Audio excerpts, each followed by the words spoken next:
Well, KU got the win despite being a little bit injured.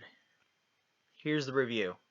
Hey, what's up, everybody? It's Drew, better known as RockShock01, and Happy New Year! Yes, we are finally into the year 2022, and the first review of 2022 for the Kansas Jayhawks happened on New Year's Day as the 6th-ranked Kansas Jayhawks took on the George Mason Patriots in Allen Fieldhouse and comfortably but also narrowly escaped with the win by a final score of 76-67.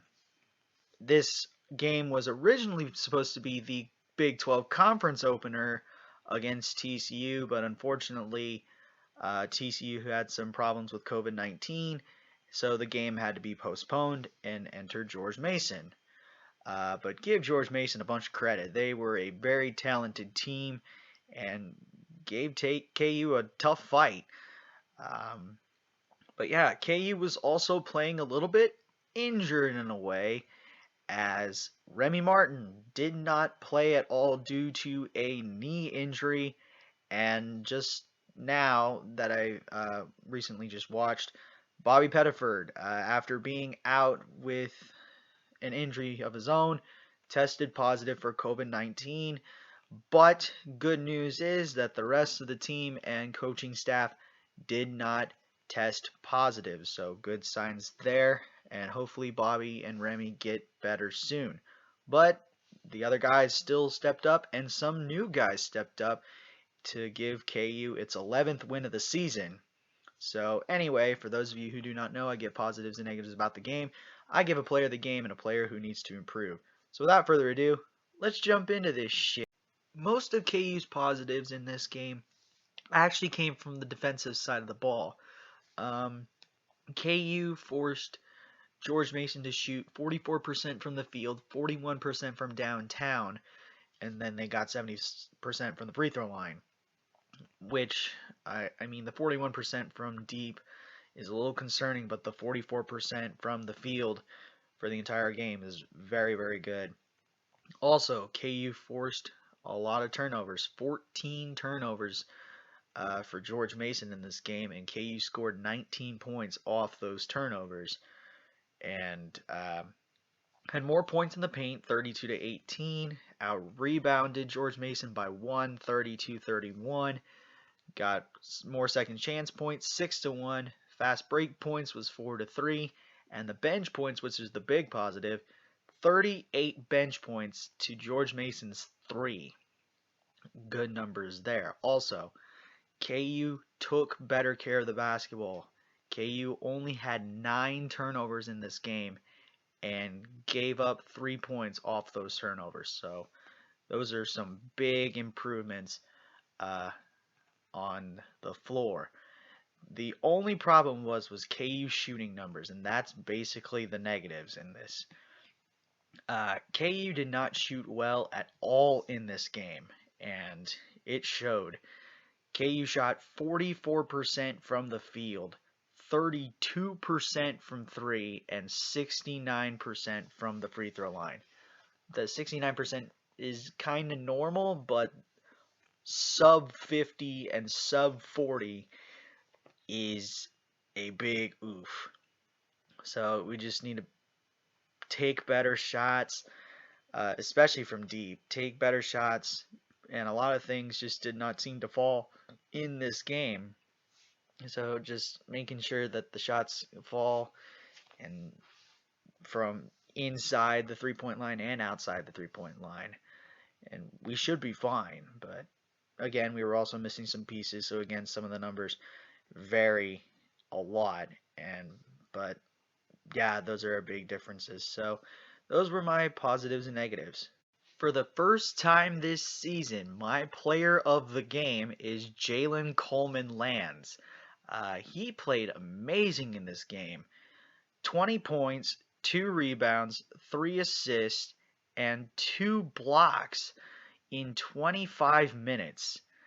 He played incredible. Went 7 of 9 from the field, 5 of 7 from downtown, and 1 of 2 from the free throw line. He was the hot hand, and it sucked that he fouled out in this game, and it was on a cheap shot. He took an elbow to the head, and they called him for the block, which was a bad call anyway, but this was something that we needed to see out of Jalen Coleman Lands from the get-go, and we finally got it. It took 12 games, but it was great to see him do uh, what he does best, and he did basically this at Iowa State, and finally it happened. But also, although he's not the player of the game, I do want to give an honorable mention to Mitch Lightfoot. 14 points, 4 rebounds, 1 assist in 21 minutes of play. Mitch didn't miss a shot. He went, well, technically he did from the free throw line, but when it wasn't at the stripe, he was perfect. 7 of 7 from the field, and he did go 0 of 2 from the free throw line. But Mitch played great.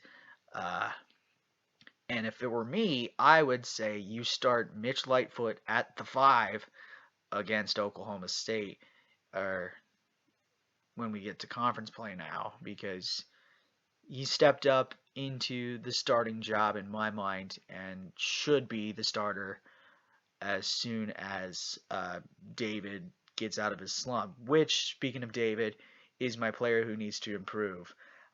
1 point, 4 rebounds, 1 steal in 11 minutes. David missed all of his shots from the field. He went 0 for 3 and 1 of 2 from the line. Didn't get into foul trouble, but just could not get rebounds very often. All of his rebounds came on the offensive glass, which is good, but he didn't get any defensive rebounds, got beat to positions and all that stuff, and just didn't make shots. So Bill sat him, which was a good idea. And honestly, I think he needs to get this learning experience. Yeah, you're 6'10" and or a Big 12 second team preseason. I can't remember that, but he's been in this slump and has been up and down all season. And I think it's just time for Bill to say, all right, we're going to sit you. And hopefully you learn from this that we need you in these types of situations, especially now since we're going to conference play. So hopefully that gets David into the right mindset and he becomes the beast that we know at KU. So, but yeah, so my player of the game is Jalen Coleman Lands. My player who needs to improve, David McCormick. And that's going to do it for my review of KU versus George Mason. Again, the final score, Kansas 76, George Mason 67. Leave a like, comment, share, and subscribe. Push that notification bell. Tell your friends about these videos. And I should see you again for the next review as Big 12 conference play begins in Stillwater, Oklahoma, as the Hawks will travel to take on Oklahoma State. But until then, have a good day. Never ever bring exotic dancers to the field house, and I'll catch you on the flip side. Peace.